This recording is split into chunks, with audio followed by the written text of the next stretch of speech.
दोस्तों नमस्कार। खबर से खबरदार ये जो हमारा वीकली बुलेटिन चलता है, सबसे पहले मैं संदीप जोशी आप सभी लोगों का आपके अपने यूट्यूब चैनल मार्केट गुरु फाइनेंशियल ट्रेनिंग सेंटर पे स्वागत करता हूं। दोस्तों इसमें हम आने वाले वीक के अंदर मार्केट की ओवरऑल किस तरह से चाल हो सकती है, आने वाले वीक के अंदर अपकमिंग क्या ऐसे इवेंट्स है जो इम्पैक्ट कर सकते हैं, इसके बारे में चर्चा करते हैं। तो दोस्तों एक बड़े इवेंट से ही आज इस वीडियो की हम शुरुआत करते हैं। इसके बारे में टेलीग्राम के ऊपर रिसेंटली अभी मैंने छोटे छोटे रील डालना शुरू किया है दोस्तों आपके लिए। तो इससे रिलेटेड कल जैसे ही ये बात पता चली, मैंने एक छोटा सा रील आपके लिए डाला। टेलीग्राम का लिंक भी अभी वीडियो के अंदर जोड़ रहा हूं। टेलीग्राम से जरूर सॉरी इंस्टाग्राम से जरूर जुड़िए। इंस्टाग्राम पे एक छोटा सा रील भी डाला है और अभी उसके ऊपर क्या होता है, इंस्टाग्राम पे अपडेट देना आपके लिए इजी हो जाता है, तो अभी उसके ऊपर भी मैं एक्टिव हो गया हूं। तो आप सभी लोग इंस्टाग्राम से भी जुड़े। मैंने रील जो लिंक है वो नीचे डिस्क्रिप्शन के अंदर इंस्टाग्राम का दिया हुआ है। तो दोस्तों वैसे अगर देखा जाए तो एक न्यूज आती है, न्यूज कहिए या सब जिसके बारे में वेट कर रहे थे, मतलब खास करके यूएस मार्केट जिसके बारे में बहुत ज्यादा वेट कर रहा था। बीच में बहुत से दिक्कतें भी आई और उन सभी दिक्कतों को इधर उधर करते हुए आखिरकार जो पॉवेल साहब है उन्होंने हिंट दे दी कि हम अभी रेडी है रेट कट के लिए। और उसके बाद हमने देखा यूएस मार्केट अच्छा खासा ऊपर भी गया। अब सवाल यह बचता है कि बेगानी शादी में हम कितना दीवाना बनेंगे, सवाल पहले यह बचता है। और दूसरी बात यह है कि रेट कट हमारे लिए कितना अच्छा है। यूएस का रेट कट, देखिए अभी यूएस ने रेट कट के बारे में अनाउंस किया है, बाद में वो रेट कट करेंगे, उसके बाद में हमारा पॉलिसी होगा, फिर हम रेट कट करेंगे। और उसका इंपैक्ट हमारे मार्केट पे कैसा होता है शॉर्ट रन में और लॉन्ग रन में, दोनों चीजें मैं आपको क्लियर करूंगा एक एक करके। देखिए शॉर्ट रन की अगर हम बात करते हैं तो थोड़ा मैं आपको यहां समझाने की कोशिश करता हूं। अब एक सिंपल सी बात समझ लीजिए कि रेट कट का मतलब क्या होता है। इन शॉर्ट रेट कट का मतलब होता है आरबीआई जो है वो रेपो कट करेगी। अभी हम आरबीआई की सीधी बात कर रहे हैं, क्यों? क्योंकि यूएस मार्केट फेड कट करेगा तो बाद में हमारे लिए ये इजी हो जाएगा। पर बात समझनी है कि यूएस का इंपैक्ट क्या होगा और हमारा मार्केट का क्या इंपैक्ट होगा। सबसे पहले तो हम समझ लेते हैं कि यूएस के अंदर अगर रेट कट हो जाता है तो हमारे लिए क्या बेनिफिट है।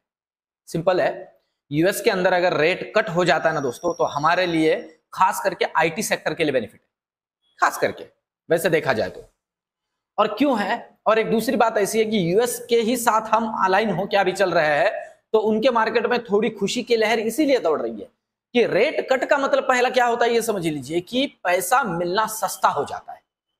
सिंपल है, जो वो पहले जीरो पे ही देते थे वो अभी वो थोड़ा बढ़ते बढ़ते आगे आए, तो अभी रेट कट करेंगे मतलब क्या करेंगे, तो बैंक्स को कहेंगे लोगों को पैसा सस्ते में दो, क्योंकि जो सेंट्रल बैंक है वो भी बैंक्स को सस्ते में देगी। सिंपल है। तो पैसा जो मार्केट के अंदर, इन शॉर्ट हम समझ सकते हैं कंपनियों के लिए, बड़े कंपनियों के लिए बोरोविंग कॉस्ट रिड्यूस हो जाएगी। सिंपल है, उनकी बोरोविंग कॉस्ट रिड्यूस होगी क्योंकि उन्हें कम इंटरेस्ट पे करना पड़ेगा। सिंपल है। तो यूएस मार्केट के अंदर शॉर्ट रन मतलब शॉर्ट रन में हमारे लिए यूएस मार्केट के अंदर ये रेट कट की जो संभावना है हमारे लिए बहुत अच्छी है। इससे हमारा मार्केट स्ट्रांग ही होगा। और अब आते हैं अगले पायदान पे। सपोज ऐसे समझ लीजिए कि यूएस ने रेट कट कर दिया, फिर हम रेट कट करेंगे, तो हमारे लिए कितना बेहतर है। तो दो बातों के लिए समझ लेते हैं। सबसे पहले तो हम समझते हैं बैंकिंग के पॉइंट ऑफ व्यू से। जैसे मैंने रील के अंदर आपसे कहा था कि मैं आपको बताऊंगा कि भैया ये हमारे लिए कितना बेहतरीन होता है। सबसे पहले अगर हम समझते हैं कि बैंकिंग के पॉइंट ऑफ व्यू से कितना अच्छा है, तो आप समझ लीजिए बैंकिंग के लिए उल्टा ये दिक्कत वाला है। समझ रहे हो? रीजन ये है कि बैंकिंग में एक तो बात ऐसी है कि बैंकिंग अभी तक जो लोन दे रहा है रेट ऑफ इंटरेस्ट उनको घटाने पड़ेंगे।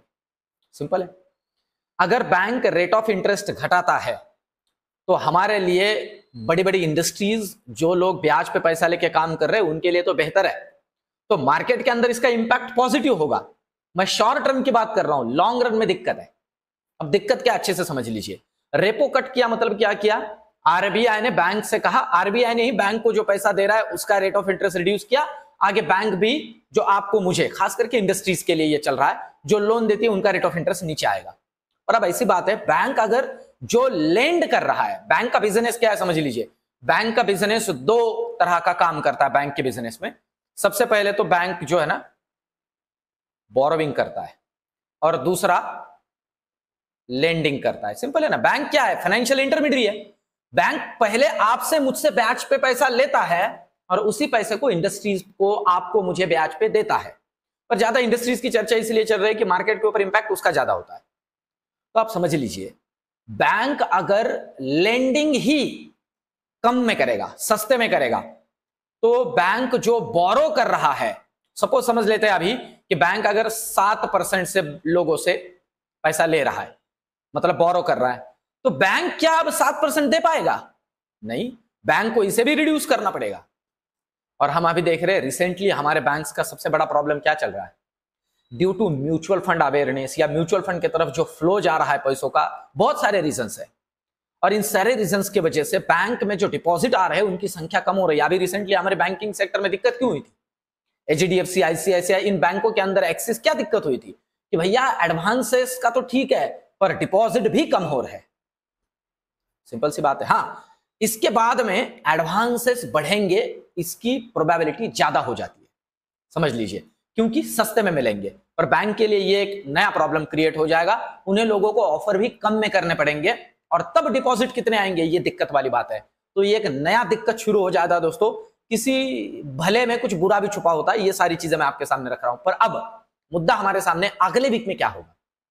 अगले वीक में खुशियां ही खुशियां होगी, ये समझ लीजिए। हाँ, पर कितनी होगी इस बात को भी समझना जरूरी है। हमारा मार्केट ग्रो करेगा, बात को अच्छा समझ लीजिए। पर ऐसा नहीं है कि मतलब जैसे मैंने कहा कि यूएस मार्केट से ज्यादा हमारे यहां खुशी की लहर दौड़ेगी।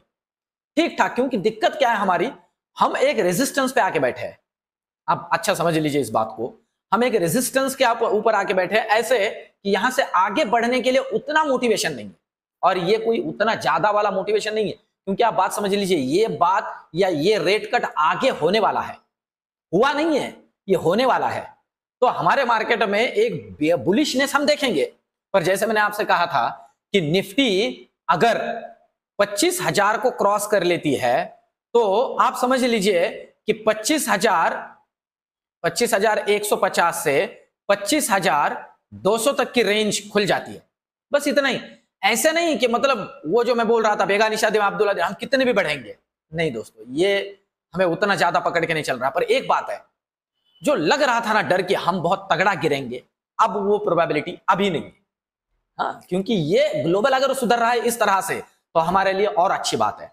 पर ऐसे देखिए, हम बढ़ने में भी ऐसा नहीं है कि भैया अभी मतलब जो भी थोड़ा कैश आपने सेट असाइड करके रखा था वो भी डाल दो पूरे मार्केट के अंदर और मार्केट अब तगड़ा निकलेगा और शार्प अप मूव मिलेगा, रॉकेट बनेगा। ये सारी चीजें नहीं होगी। ये मैं मेरे स्टडी के पॉइंट ऑफ व्यू से आपको बता रहा हूं। इसके दोनों साइड मैंने आपके सामने रखे हैं कि क्या ठीक है क्या अलग है, तो इसे ध्यान में रखते हुए हमें काम करना है। पर एक बात मुझे आपको दिखानी है, लेवल के बारे में मैं फ्राइडे की वीडियो में बोला हूं, आप उसे खास करके देखिए। अब दोनों चीजें मैंने आपके सामने रखी है। यूएस मार्केट के पॉइंट ऑफ व्यू से ये अच्छी बात है और जो कंपनीज इस तरह से डिपेंडेबल है, मतलब खास करके एक्सपोर्ट ओरिएंटेड वगैरह वगैरह, उनके लिए अच्छी बात है और हमारे लिए भी ये अच्छी बात है। इस बात को भी अच्छा समझ ही लीजिए, ठीक है। हमें रेट कट करना ही पड़ेगा। अगर हम नहीं करेंगे तो एक बात यहां ये हो जाती है, लोग वहां से बोरो करेंगे, यहां लैंड करेंगे, ये भी हो सकता है। दैट्स वाई ये सारी चीजें हैं और इसका एक इंपैक्ट हमारे करेंसी के ऊपर भी होता है और वो निगेटिव होता है। और ऑलरेडी हमारी करेंसी एक्सेस डिप्रिसिएटेड है, मैं ये कहूंगा एक्सेसिवली डिप्रिसिएट है। तो ये सारी चीजें थोड़ी ध्यान में लेनी जरूरी है, ठीक है। तो अब और एक बात यहां ध्यान में लेनी जरूरी है, मैं जैसे नॉर्मली कहता हूं, देखिए मार्केट के अंदर ना हमें इन्हें फॉलो करना बहुत जरूरी है। देखो है ना, अभी कुछ दोस्त ना पुट लेके गया है मार्केट के अंदर, कुछ लोग ऐसे करते हैं पर ये ध्यान में नहीं लेते। ये लोगों को फॉलो करना जरूरी है दोस्तों। जब तक सीखोगे नहीं ना, मैं जो नॉर्मली कहता हूं, टिकोगे नहीं इस मार्केट में। अब ये देख रो 2 दिनों से ये दोनों बाय कर रहे हैं। कल भी तकरीबन 2000 करोड़ का बाइंग किया है एफआईआई ने और डीआईआई ने तकरीबन 3000 करोड़ का। इन्होंने 1400 करोड़ का तो इन्होंने 3000 करोड़ का। ये लोग हमें समझाते हैं कि मार्केट के अंदर इनको पहले पता होता बहुत सी चीजें क्या होने वाला है, तो फॉलो हमें बहुत बार इन्हें करना है। और देखिए दोस्तों, मैं फिर से कहूं, ये इवेंट अभी हुआ नहीं है पर इसका जो अनाउंसमेंट है ये हमारे लिए बहुत ही बढ़िया है। यूएस मार्केट में अभी चल रहा है इलेक्शन का दौर, तो बीच बीच में सारी चीजें ना, ये सितंबर में होने वाला है, तब तक बदलती रहेगी। तो हमें अलाइन करके रखना है इस मार्केट के साथ। पर अभी इक्विटी इन्वेस्टर्स के लिए जो होल्डिंग करके है, म्यूचुअल फंड होल्डिंग है, शांति से बैठे रहिए, कोई चिंता नहीं है, लेवल टू लेवल काम करिए। इसलिए हमारे मार्केट में ना हमें लेवल टू लेवल काम करना है। एक लेवल टूटती है तो ये अगले लेवल के लिए एग्रेशन दिखाना है, अदरवाइज फालतू का एग्रेशन दोनों साइड में अभी नहीं दिखाना है। ये बात तो अच्छे से समझ लीजिए। और इस तरह का जो ग्लोबल मार्केट में सिचुएशन क्रिएट होता है ना, वो बहुत बार ऑप्शन बायर के लिए कुछ कमा के नहीं देता है। ये भी बात ध्यान में लीजिए, क्योंकि कल एक गैप अप ओपनिंग होगा और उसके बाद में कितना ऊपर जाएगा इसकी प्रोबेबिलिटी अभी नहीं कह सकते, और प्रॉफिट बुकिंग के लिए कोई मोटिवेशन है नहीं। तो इन सारी चीजों को ध्यान में लो। मार्केट अगर रेंज बाउंड होता है, शांति से बैठे रहो, ठीक है। क्योंकि जैसे मैं नॉर्मली कहता हूं दोस्तों कि मार्केट के अंदर अगर आप ज्यादा लालच करोगे तो उल्टा दे के जाना पड़ेगा, ठीक है। तो इस बात को अच्छे से ध्यान में रखते हुए आज का वीडियो, ये एनालिसिस आपको कैसे लगा कमेंट में मुझे जरूर से जरूर बताइए दोस्तों। वीडियो को लाइक कीजिए और इंस्टाग्राम पे जुड़िए मुझसे। इंस्टाग्राम पे भी अभी बहुत सी चीजें मैं एक एक करके जोड़ रहा हूं, एक्टिव हो रहा हूं आपके ही पॉइंट ऑफ व्यू से। मिलते हैं नेक्स्ट वीडियो में, धन्यवाद।